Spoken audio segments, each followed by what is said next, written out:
Alright fellas, Valentine's Day is coming up soon, and most of you are gonna go out and buy cards that look like this.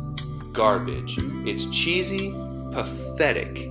Look in the back. What are those? And guess what? Your girlfriend is gonna like a handwritten card more than anything you could buy anyway, so you should just do that. And what's the best thing to decorate a handwritten card with?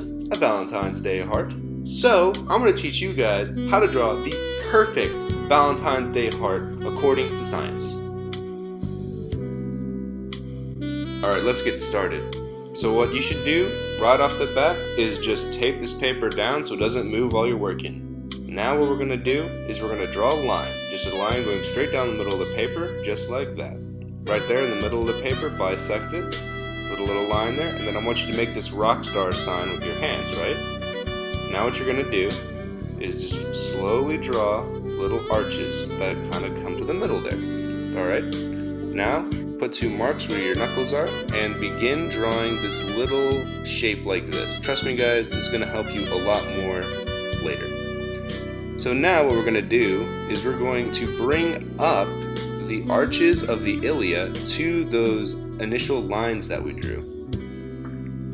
Just finish that right up there. And remember, this pelvis is from the posterior view, so that means that while the ilia are usually very round looking when you look at it from the anterior, they're going to be a little bit more pointed later on. Right here I've just drawn the sacrum and the coccyx, just a little light sketch, and now we're moving on to the ischium. Alright, we're just drawing the ischium. And make sure that these ischium are like a little bit, they look kind of like dog mouths, you know? Imagine that when you're drawing it. And here are those pointed little bits of the ilia that we were talking about earlier. This one here didn't come out right because I'm right-handed. You see the angle is a little bit off. But of course, since we do this in pencil, you can just erase it. We want a little bit more of a curve coming into those ischium. Alright, now we're just kind of giving it a little bit of a tuberosity there, just a little bit of a corner, just for style points I guess, but it's not really going to matter in the long run. Now we're just adding a little bit of shading to show that there is indeed a ridge that kind of casts a little bit of a shadow. There's a ridge up there. And right now we're drawing two little protrusions that come down from the ridge of the ilia. Alright, now see these here, they kind of look like twisted teardrops, if that kind of helps you visualize them more. Alright, so here we're just marking right around where the coccyx kind of bows outward. We're just putting two little lines, and we're going to connect that with the bottom of the ilia. And that's going to give us the little hole inside the pelvis. Now we're going to draw the holes inside of the ischium and the other ischium. And now we're kind of drawing the back half, well really the front half of the ilia. Alright, so now you have a pretty good pelvis drawn. So what you're going to do now is you're going to draw in the head of a femur and the attachment point, of course. And that's how we would draw it if it was normal, just like straight up and down. But the thing is, since our girl is bent over, we're actually, with her legs crossed of course, we're actually going to want to rotate these femurs in as much as we can without it looking completely unnatural. You really want to overemphasize how crossed they are. So here we are, we're just redrawing little sketches of the femurs. It's not really that important, to be honest. Go across there, I'm just drawing some lines so I can understand where I need to go. And then there we are, we're just drawing the little pointy bit at the bottom of the femoral head or whatever. It's not really at the bottom, it's more in the middle. That doesn't matter. Here what I've decided to do, just this is a pretty good approach, that since I have that middle line there, I can just line up the crosses of the femurs exactly where they intersect that middle line, and I should be able to get a perfect angle. The only problem with that is that again I am right-handed, so it's very hard to draw things on the left side of the paper, but as you can see it's not really that big of a deal, and eventually I do get it sorted out.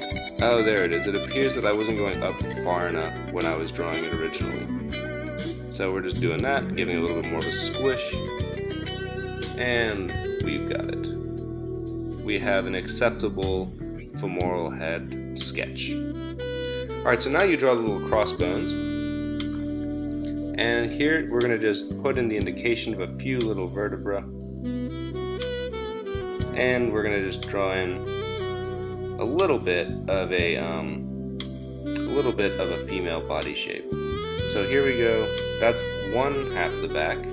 This is the other half of the back. Now you have to remember that the point of the ilium is going to be one of the widest points of the hips. So that's how we're doing it. We're sliding off that point, and we are drawing a very gradual slope down to that point, and then from that point we go a very, very small amount, and then we go straight down.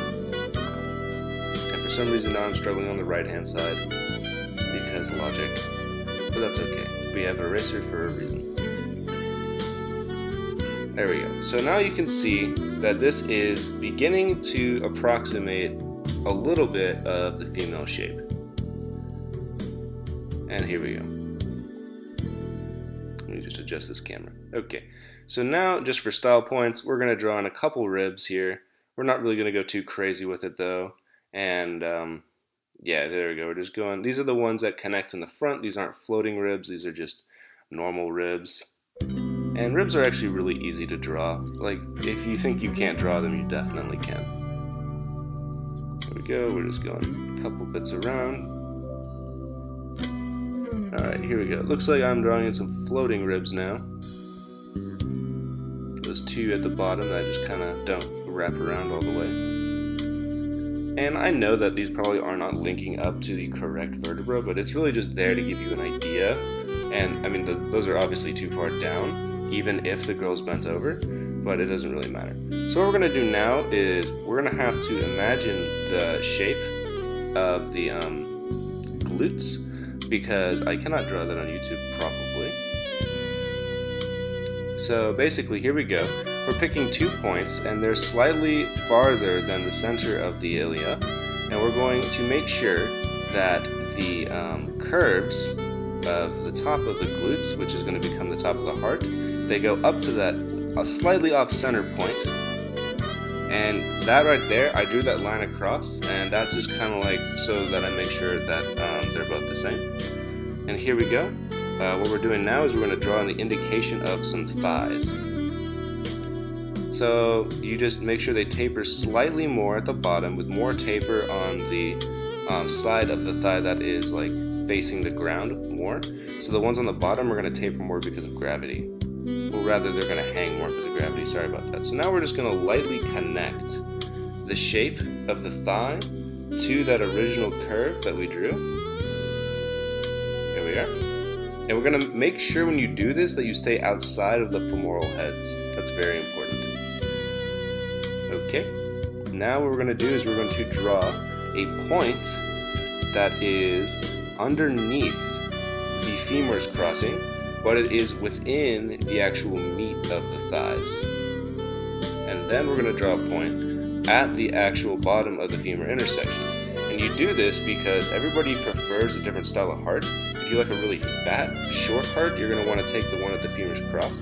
But like most people are not going to want that one. They're going to want either the one that's inside the meat of the thighs or that runs along the edge of the thighs. So here we go. I'm just going to take a little red marker here, and we're just going to draw it in as I like it. And there it is. I chose from the meat of the thighs.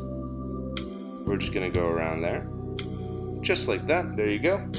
And now that you have that all done, you can go and just draw it out perfectly. And you have a little bit of a thing, a little bit of a template that you can use on all your Valentine's Day hearts.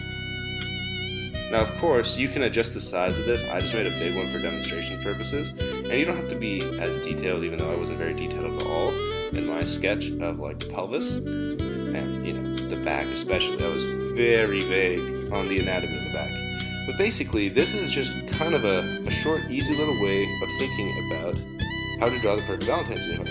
Because the legend goes that Valentine's Day heart is actually the outline of a girl with her legs crossed bending over, and I wanted to see if we could like anatomically represent that in a semi-accurate way. But anyway, that's a pretty good looking Valentine's Day heart in my opinion. So I hope you guys enjoyed this video, even though it was completely not serious. I'm well aware there are many ways that are a lot easier than this to draw a heart, which is even better than the one I drew, namely tracing a heart that you find on any kind of card or online.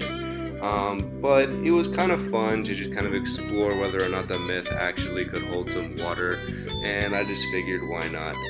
So if you did enjoy, leave a like. Happy Valentine's Day, and as always, I will see you in the next one.